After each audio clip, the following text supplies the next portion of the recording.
तर खर्चावर आपण जाऊयात.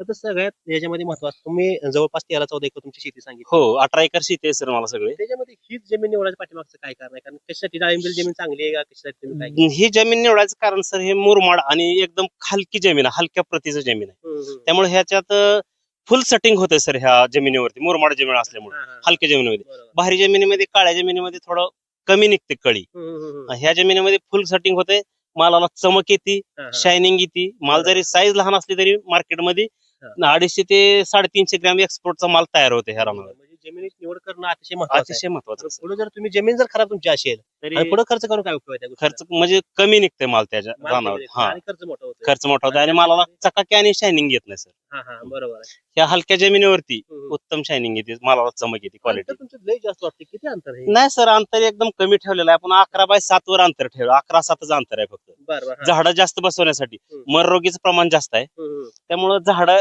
कमी क्षेत्रात झाडं ज्यादा बसवण्यासाठी 11/7 अंतर ठेवलेलं आहे.